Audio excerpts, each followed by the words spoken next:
Semangat pagi, salam sejahtera buat kita semua. Saya percaya semua dalam keadaan sehat dan keadaan bugar, teman-teman semua yang menyaksikan channel ini. Terima kasih kesempatan kali ini. Perkenalkan, nama saya Rian, Store Manager Informal Living Plaza Jabeka. Saya sungguh berbahagia sama berbagi bagaimana sharing yang disampaikan oleh Pak Dana dan Ibu Mutia terkait dengan 10 kesalahan Store Manager sehingga kita menjadi Store Leader mandiri. Nah, bersyukur saya ilmu ini menambah insight atau memperjelas kita supaya kita semakin bagaimana mengoperasikan sebuah toko sehingga kita lebih mandiri, lebih matang dengan hasil yang luar biasa. Dari ke-10 kesalahan store manager mandiri kali ini, kesempatan kali ini saya highlight 3 hal dulu, yaitu adalah membiarkan kebiasaan buruk terjadi, yaitu terlalu banyak laporan dan tidak punya strategi.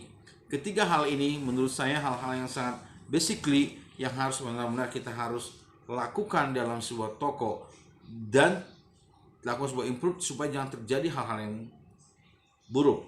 Pertama, yaitu adalah membiarkan kebiasaan buruk terjadi. Membiarkan kebiasaan terjadi ini ibarat sebuah pesawat terbang, ketika meleset 1 derajat dari tujuan maka akan melenceng kemana-mana dan tidak terarah. Artinya apa? Ketika kita biarkan hal-hal yang buruk terjadi dalam toko dan kita biarkan saja, akan menjadi sebuah melekat dalam hidup mereka. Nah, ini akan susah akan kita ubah. Beberapa sering kita temui SE yang ketika kembali tangan di kantong, atau SE yang tidak pagi-pagi datang ke toko langsung tidak melakukan aktiviti apapun, bengong, diam saja, atau karyawan yang buang sampah sembarangan. Nah, hal-hal itu menjadi kebiasaan yang buruk. Nah, kali ini improvement saya lakukan adalah bagaimana hal yang buruk tadi kita rubah menjadi hal yang baik. Jadi di mindset tim saya lakukan adalah bagaimana mereka selalu berpikir selalu melakukan kebiasaan-kebiasaan yang baik. Pertama, setiap masuk toilet mereka harus wajib matikan lampu dan exhaust, karena mereka seringkali ketika masuk pergi dan meninggalkan lampu dalam keadaan menyala, exhaust menyala. Nah, mereka sampaikan apa dan mengapa itu penting sekali, karena supaya mereka punya keinginan untuk berubah. Karena tidak ada keinginan untuk berubah, maka itu tidak akan bisa menjadi sebuah habit yang baik. Itu hanya sebagai sebatas pada saat diinstruksikan saja. Tapi ketika itu menjadi tahu apa dan mengapa, sehingga mereka punya keinginan untuk berubah. Sehingga sekarang ini improvement saya lakukan, ada namanya games yang saya buat. Bagaimana mereka itu masuk toilet, mereka harus matikan lampu dan exhaust, dan mereka paham biaya mereka keluar tinggi atas isu tersebut. Yang kedua adalah ketika mereka makan di kantin, setiap makan kadang-kadang sampah ketinggalan, mereka lupa dan mereka memang menganggap itu lupa. Nah, itu menjadi kebiasaan yang buruk. Kalau kita tidak tegur pada saat itu, tidak disiplinkan, maka menjadi berbahaya. Simple tapi memang sangat penting sekali. Bagaimana mereka bisa kuat percaya hal yang besar ketika hal kecil aja mereka bisa percaya. Oleh karena penting bagi saya, oleh karena saya minta bantuan LP dalam pengawasan dalam itu. Jadi setiap orang SE yang melakukan buang sampah, tidak menaruh pada tempatnya, atau sampah tertinggal dalam kantin dan tidak merapikan tempat duduk mereka makan, maka akan saya lakukan namanya sanksi sosial dan sanksi yang namanya sanksi juga punishment yang lain, seperti pembelian snack untuk games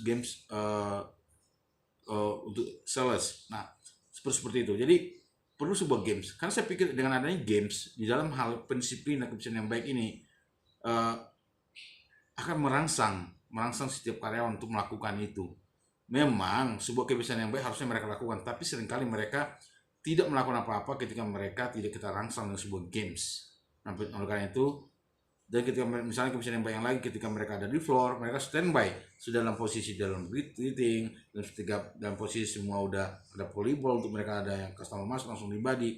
Nah, kapten sudah berdiri pada tempatnya, standby pada tempatnya. Itu sebuah kebiasaan yang baik. Sulit memang untuk melakukan, tapi perlu konsisten dari setiap kita leader untuk melakukan itu. Oleh karena itu, kita minta tolong bantuan tim kita, ada SPP yang bisa mengawasi untuk memonitor hal itu. Nah, kebiasaan yang baik lagi adalah ketika closing store, mereka 8.30 secara otomatis mereka sudah membersihkan area. Nah, di bawah pengawasan tim SPP mereka monitoring ini dan ada report dalam hasilnya, fotonya seperti apa ketika mereka closing, sehingga mereka tetap terpantau, tidak hanya closing asal-asalan saja. Oleh karena itu, ketika closing sehingga besok paginya mereka resell. Nah, kesimpulannya adalah mereka harus tahu apa dan mengapa, kenapa penting sekali melakukan kebersihan yang baik. Dengan mereka mengetahui bahwa mereka adalah bagian dari toko, bahwa mereka itu mempunyai jiwa, bahwa mereka memiliki toko entrepreneurship-nya, sehingga merasa jiwa memiliki, nah keinginan untuk melakukan kebersihan baik akan terjadi. Nah, improvement apa yang kita lakukan adalah bagaimana kita sebuah games dan menginformasikan, menyampaikan kepada teman-teman di toko bahwa apa dan mengapa itu penting sekali, sehingga mereka punya keinginan untuk berubah, ya, sehingga mereka dan mereka harus tahu bagaimana caranya juga. Nah, oleh karena itu ada sebuah games yang kita lakukan. Yang kedua adalah terlalu banyak laporan. Hal-hal inilah yang sering terjadi di dalam sebuah toko. Manajer terlalu berfokus dalam sebuah laporan sehingga lupa hal-hal yang lain yang di floor. Banyak hal yang di floor yang boleh dilakukan improvement atau mungkin melakukan sesuatu hal yang luar biasa. Tapi kalau karena terlalu numpuk dalam laporan, maka seringkali kita terbengkalai dan tidak mengetahui keadaan lapangan seperti apa.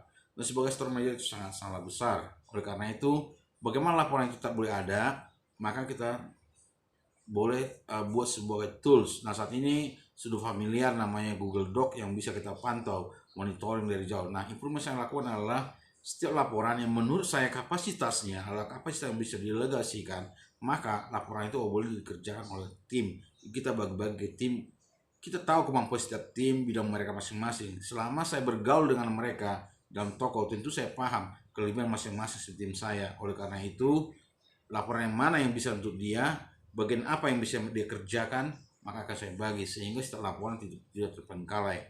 Sehingga hal-hal yang lain yang strategik yang boleh saya untuk mengembangkan toko boleh saya lakukan. Jadi tidak berkutat laporan. Keadaan toko bisa tahu bagaimana anak-anak di floor, bagaimana keadaan traffic. Nah, kita bisa tahu bagaimana keadaan display kita. Oleh karena itu penting sekali bagi saya melakukan improvement. Kita bahas tools teknologi sekarang, Google Doc atau apapun itu, bentuk dalam sebuah grup bisa untuk grup laporan sehingga kita monitoring di situ, ya. Oleh karena itu kita lakukan improvisasi sehingga tidak terjadi pembiaran di toko, sehingga kita kurang caring. Nah, yang ketiga adalah bagaimana sebagai store leader mandiri. Yang ketiga adalah tidak punya strategi. Ini sangat berbahaya sekali. Ada banyak mungkin orang-orang yang ketika menjalani sebuah operasional toko atau menjelang bulan berikutnya, dari akhir bulan mendekati awal bulan, untuk berikut tidak punya strategi. Sementara kita paham strategi adalah jantung dari sebuah toko atau jantung dari yang menghidupkan.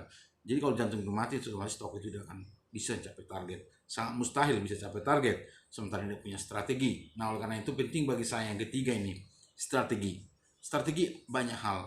Bahkan dalam saat ini setiap tanggal 23 atau tanggal 24 paling maksimal, tim saya atau pembentukan schedule.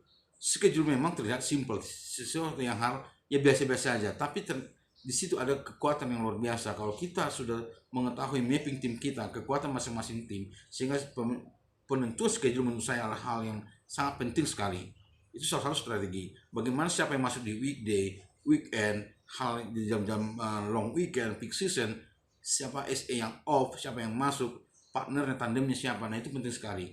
Sehingga dengan demikian kekuatan tim akan stabil, balance. Jadi artinya apa?